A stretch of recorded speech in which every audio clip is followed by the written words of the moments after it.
has been written in the American Prospect. It's a good outlet, and written by David Dayen. I used to know him. He does great work. Starts off with an image of Russell Vogt, Office of Management and Budget Director. He was the former head of the Vice President of Heritage Foundation. He had a think tank that was very pivotal in Project 2025. And his aim, along with Donald Trump's aim, is to gut the U.S. government, essentially everything with the exception of the stormtroopers. So you gut everything from the government that might actually benefit people. And they've got a variety of ways of doing that. But we're going to get to one that, I got to be honest, I didn't quite realize this had gotten to this level.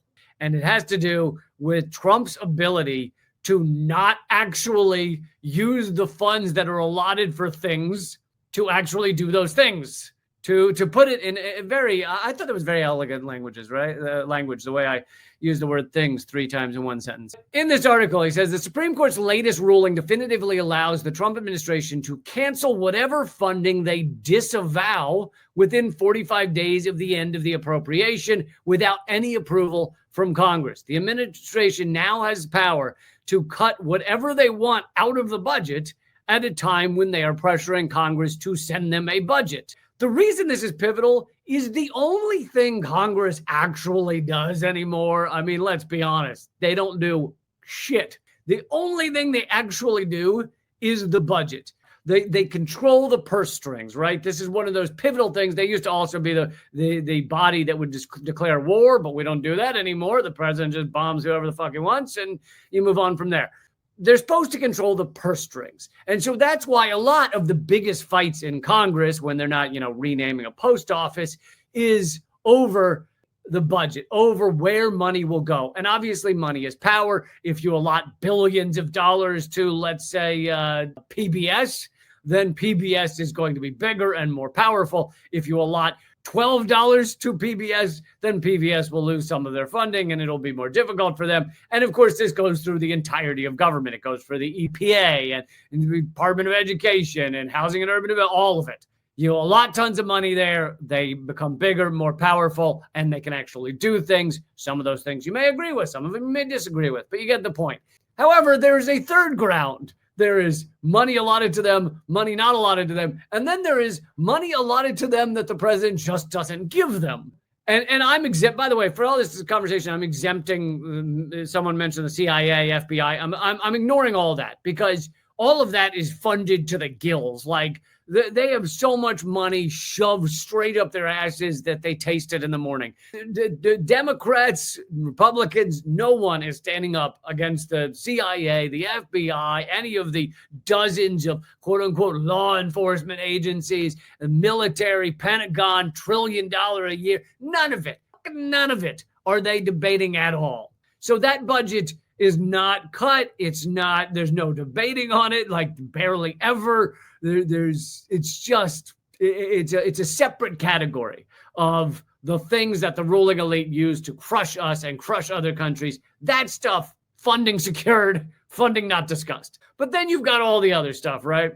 You've got, like I just mentioned, Department of Education, EPA, the FCC, the SEC, all these things, Department of Labor, Department of Commerce, how much money and manpower they have, human power. Although I think Trump will fire all the women soon.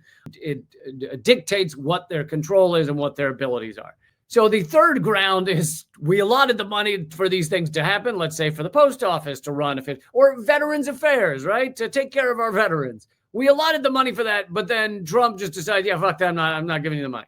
That third category has not really been a big fight in the U.S. government recently. Or maybe ever, never to this level. Generally, if things are allotted in the budget, they are then handed out to those groups. Trump is simply just not giving the money where it's been allotted when he doesn't want to. Obviously, again, he's going to give all the money to the military, all that shit. It's amazing to have that clip. At the beginning of this term, he said he might cut the Pentagon's budget by 50%.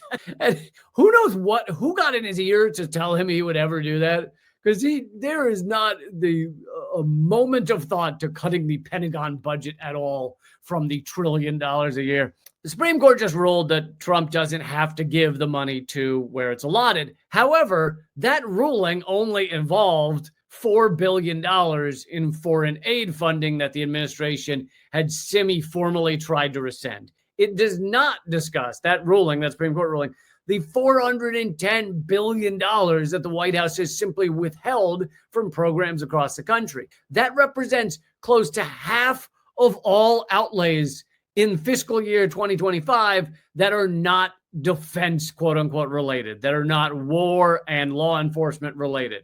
So half of all discretionary funding that's not war and law enforcement related is, well, actually not even law enforcement. I think it's just non-defense related. He's just not giving it to places he doesn't want to give it to. And as they write it in this article, it's simply vanished. Like, people don't actually know where the funding went. Perhaps it has permanently vanished. Perhaps he's managed to put it in his bank account. Perhaps all the money that was supposed to go to the EPA is in Trump's bank account. Who knows? The Office of Management and Budget has offered no explanation for how the money's being spent or where it's gone. The larger point here is that the government is already, this is prior to the shutdown. This article was written like one day before the shutdown started. The government has already been shut down prior to the government shutdown, and it has been for several months. If you are talking about the things that Trump doesn't want to give money to, as the Trump administration initiated an assault on the system of government, activities deemed essential by the president, such as, and they list stalking immigrants, lobbing missiles at Iran, etc., all that stuff's gone on. All that stuff's not interrupted. But activities purported to conflict with the president's policies, regardless of whether they have been authorized by a lawmaking body of the United States, have been stopped, interrupted only by occasional federal courts telling the president that doing so is illegal, which the Supreme Court subsequently brushes aside once it actually gets decided by the Supreme Court. In a letter delivered Monday morning and coordinated by the Federal Unionists Network, which their acronym is FUN. Come on, guys. Let's look. I support unions, but federal workers, there's nothing fun about you. There's zero fun connected to federal workers. Okay, so just drop the acronym. Seriously. The letter that was written by these federal workers agreed that the government has been functionally shut down way before the shutdown. Outlined the unprecedented harms, their letter outlined the unprecedented harms Americans are already experiencing from Trump's deadly funding cuts, including the Social Security, the Department of Veterans Affairs, and from Trump's attacks on independent science and data, agency closures without congressional input, and the decimation of labor. And, science and data, it's not just the science around, let's say, vaccines or pandemics or things like that. It's also like cancer research has been shut down. Because I don't know if it's Trump and his goons are afraid that we might solve cancer and then immigrants won't get cancer, because that'd be a serious problem. Like, what if they solve cancer, they actually find a cure, like a full golden ticket cure, golden ticket or silver bullet or whatever color you want to go with, cure for cancer, and then a trans person survives cancer. Like, what? Shit, oh no. So it's better to just let cancer keep taking people out so that you can ensure that it will also, a certain percentage that will be trans people. You see, now this I agree with. This I'm all for. Because we don't want trans people to not get cancer, and we don't want immigrants to not get cancer. So we just need cancer to just keep going, just going strong. And so any research that to help with cancer could end up helping a trans person. So we need to make sure that doesn't happen. So, I voted for Trump for that reason. Absolutely. Don't worry. Didn't actually vote for Trump. I was kidding. What? Unfortunately, they are foregrounding healthcare cuts as the main reason for the fight. Now, David Dayen very slightly writes this from a point of view of the Democrats could be winning if they would change their argument.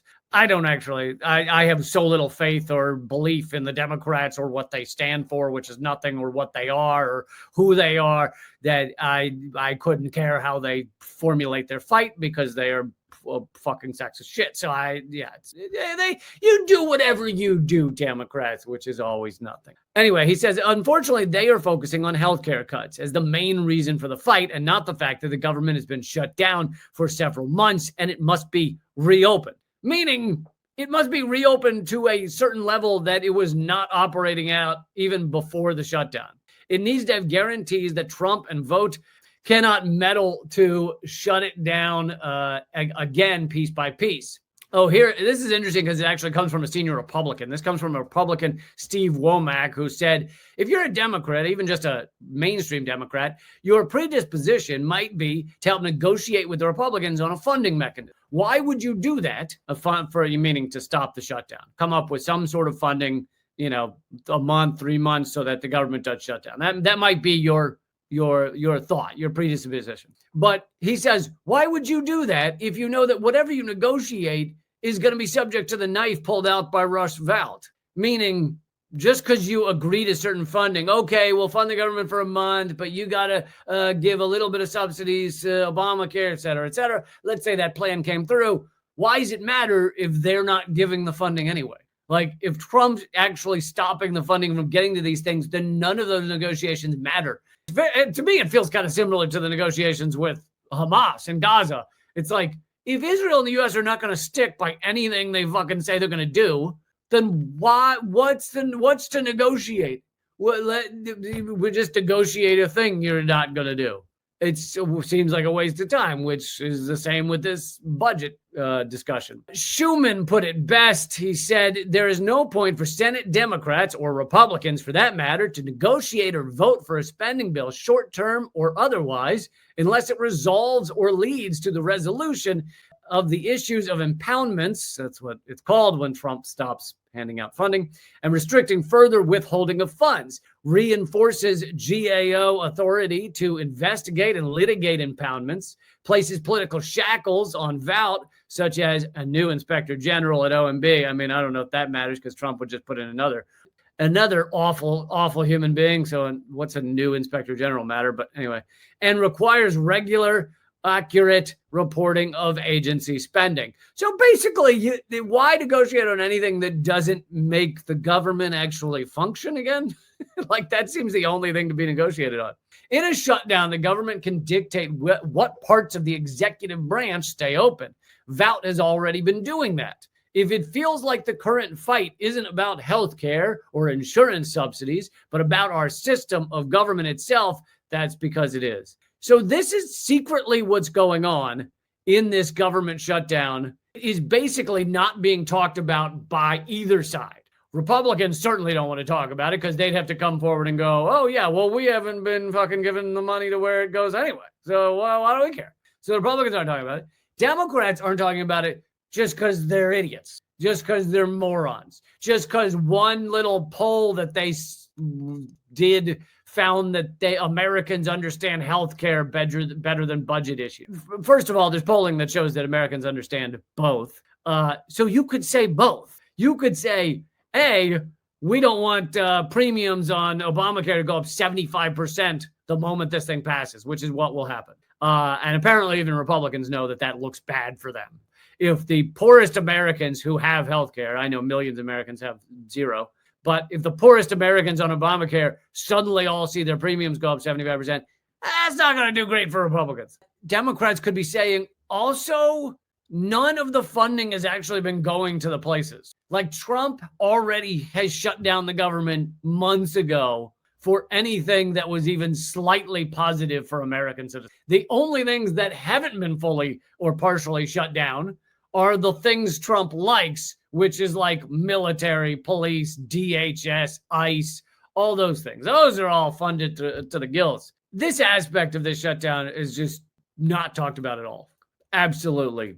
And instead, you just get this bullshit back and forth of, it's about trans rights, it's about healthcare. And that's all it is. That's all the discussion.